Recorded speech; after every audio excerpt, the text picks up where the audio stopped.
When you have divorced women and they have reached the end of their waiting period, do not prevent them from marrying their prospective husbands if they have come to an honorable agreement.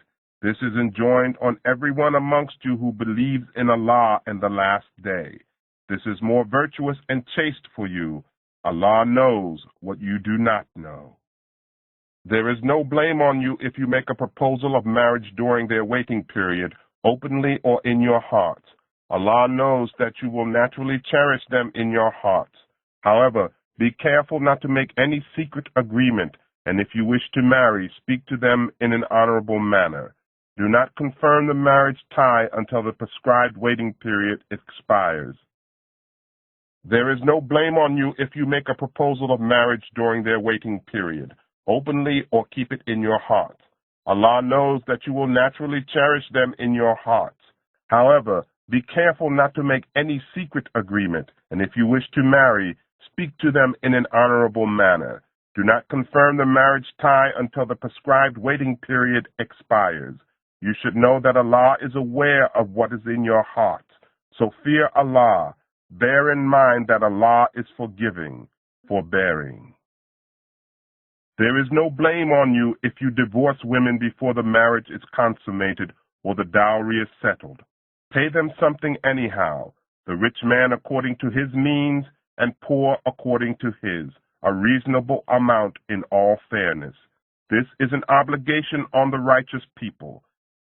And if you divorce them before the marriage is consummated, but after the fixation of a dowry, give them half their dowry unless the woman wants to waive it or the man in whose hand is the marriage tie agrees to forego. To forego and give full dowry is closer to piety. Do not forget to show kindness to each other. Surely Allah observes your actions. Guard your salah, especially the middle salah, and stand up with true devotion to Allah. If you are in danger, pray on foot or while riding. And when you are safe, remember Allah in the manner that He has taught you, which you did not know before.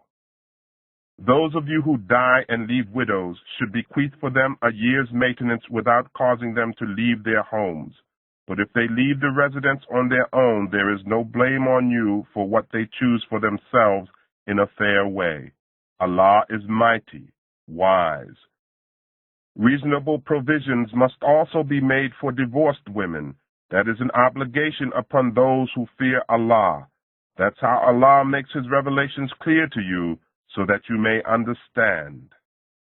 Have you reflected on the case of thousands of people who fled their homes for fear of death? Allah said to them, "Die." Then He gave them life again. Surely Allah is bountiful to mankind, but most of the people are ungrateful. O believers, fight in the path of Allah without fear of death, and bear in mind that Allah hears and knows everything. Who will loan to Allah a beautiful loan, which Allah will increase manifold? Allah alone can decrease and increase wealth, and to Him you all shall return. Have you not reflected on what the leaders of the children of Israel demanded from one of their prophets after the death of Musa? "Appoint for us a king," they said, "and we will fight in the cause of Allah." The prophet replied, "What if you refuse to fight when you are ordered to do so?" They replied, "How could we refuse to fight in the cause of Allah while we, along with our children, were driven out of our homes?" But when, on their demand, they were ordered to fight, all refused except a few of them. Allah knows the evildoers.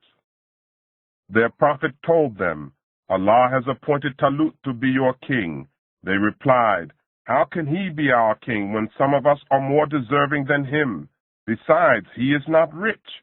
The prophet said, "Allah has chosen him to rule over you and blessed him with knowledge and stature. Allah grants kingship to whom He pleases, and Allah has boundless knowledge."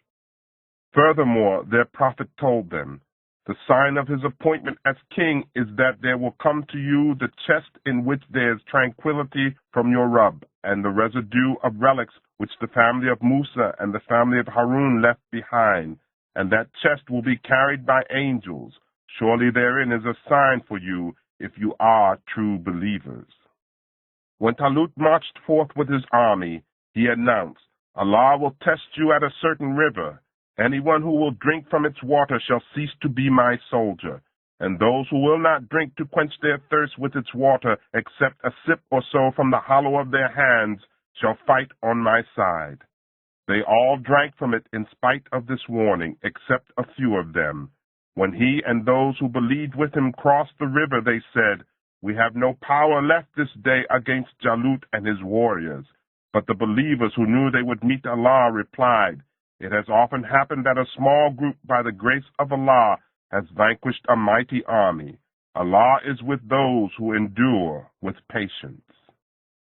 When they advanced to face Jalut and his warriors, they prayed, Our Rabb, fill our hearts with steadfastness, make our steps firm, and help us against the unbelievers. By Allah's will, they put the unbelievers to flight, and Dawood killed Jalut. Allah gave Dawood the kingdom and wisdom and taught him what else he pleased. If Allah had not been repelling one set of people by the might of others, there would indeed be disorder on earth. But Allah is gracious to all the worlds. These are the revelations of Allah. We recite them to you in truth.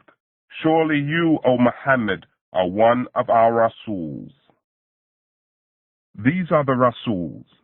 We have exalted some above others. To some Allah spoke directly. Others he raised high in ranks. To Isa, the son of Miriam, we gave clear signs and supported him with the Holy Spirit. If Allah wanted, the people who received the clear signs would not have fought against each other, but they disputed. As a result, there were some who believed, while others rejected. Yet if Allah wanted, they would not have fought against each other, but Allah does what He intends. O believers, spend out of the sustenance which we have provided for you before the arrival of that day when there will be no bargaining, friendship, or intercession. It is the unbelievers who are wrongdoers. Allah, there is no God but He, the living, the eternal. He neither slumbers nor sleeps. To Him belongs all that is in the heavens and the earth. Who can intercede with Him without His permission? He knows what is before them and what is behind them. They cannot gain access to anything out of His knowledge except what He pleases.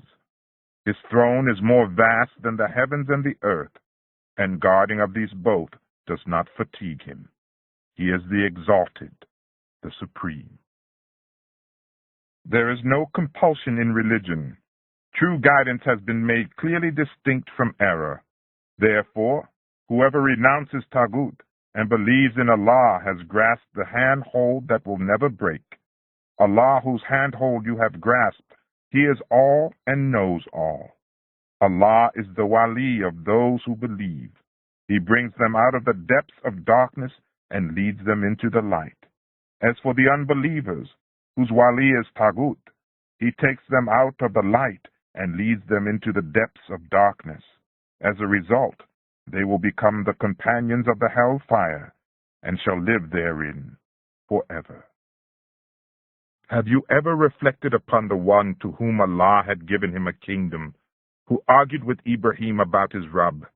When Ibrahim said, My Rabb is He who has power to give life and to cause death, he replied, I too have the power to give life and to cause death.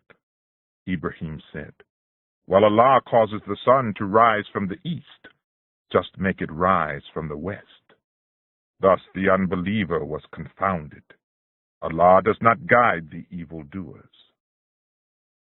Or take another example of the one who passed by a town which had fallen down upon its roofs. He exclaimed, How can Allah bring this dead township back to life? Thereupon Allah caused him to die, and after 100 years brought him back to life. Allah asked, How long did you remain here? Ezra replied, Perhaps a day or part of a day. Allah said, Nay, you have remained here for 100 years. Now just have a look at your food and drink. They are not rotten. And then look at your donkey and see that his very bones have decayed. We have done this to make you a sign for mankind. Look at the bones of your donkey, how we bring them together, then clothe them with flesh, and bring him back to life." When this all was shown clearly to him, he said, "Now I know that Allah has power over everything." Yet another example is when Ibrahim said, "My Rabb, show me how you give life to the dead." He replied, "Have you no faith in this?" Ibrahim humbly submitted, "Yes, but I ask this to reassure my heart." Allah said, "Take 4 birds, train them to follow your direction, cut their bodies into pieces, and scatter those pieces on hilltops. Then call them back. Allah will bring them back to life, and they will come to you right away. Thus you will know that Allah is all-powerful and wise." The parable of those who spend their wealth in the way of Allah is that of a grain that sprouts into 7 ears, each bearing 100 grains. Allah gives manifold increase to whom He wishes. Allah has boundless knowledge. Those who spend their wealth in the cause of Allah and do not follow their charity with reminders of their generosity or injure the feeling of the recipient shall get their reward from their Rabb. They shall have nothing to fear or to regret. Kind words and forgiveness are better than charity followed by injury. Allah is self-sufficient, forbearing. O believers, do not make your charity worthless by reminders of your generosity or by injury to the recipient's feelings, like those who spend their wealth to be seen by people and believe neither in Allah nor in the last day. Their parable is like a hard, barren rock, covered with a thin layer of soil. A heavy rain falls, leaving it just a bare stone. Such people will not gain any reward that they thought they had earned. Allah does not guide the unbelievers. The example of those who spend their wealth to seek the pleasure of Allah and to strengthen their souls is like a garden on a high and fertile ground. When heavy rain falls on it, it yields up to twice its normal produce. And if no rain falls, a light moisture is sufficient. Whatever you do is in the sight of Allah. Would any one of you like that his garden, which is full of palm trees, grapevines, and all kinds of fruits, and watered by running streams, be blasted and consumed by a fiery whirlwind at the time when he has become too old and his children are too feeble to earn anything? Thus Allah makes His revelations clear to you, so that you may think over them. O believers, spend in Allah's way the best portion of the wealth you have lawfully earned and that which we have produced for you from the earth. And do not pick out for charity those worthless things that you yourselves would not accept but with closed eyes. Bear in mind that Allah is self-sufficient, praiseworthy. Shaitan threatens you with poverty and prompts you to commit what is indecent, while Allah promises you His forgiveness and bounties, and Allah has boundless knowledge. He grants wisdom to whom He pleases, and whoever is granted wisdom is indeed given a great wealth. Yet none except people of understanding learn a lesson from it. Whatever you spend in charity, or whatever vow you make, surely Allah knows it. The wrongdoers shall have no helpers. To give charity in public is good, but to give to the poor in private is better, and will remove from you some of your sins. Allah is aware of your actions. O Prophet, you are not responsible for their guidance. It is Allah who guides whom He pleases. Whatever wealth you spend in charity, it is to your own advantage, provided you give to seek the pleasure of Allah. Whatever wealth you spend for the sake of Allah will be paid back to you in full, and you will not be wronged. Charity is for those needy people who are engaged so much in the cause of Allah that they cannot move about in the land to earn their livelihood. The ignorant think they are wealthy on account of their modest behavior. You can recognize them by their look, because they do not make insistent demands on people. Whatever you spend on them, Surely Allah knows it.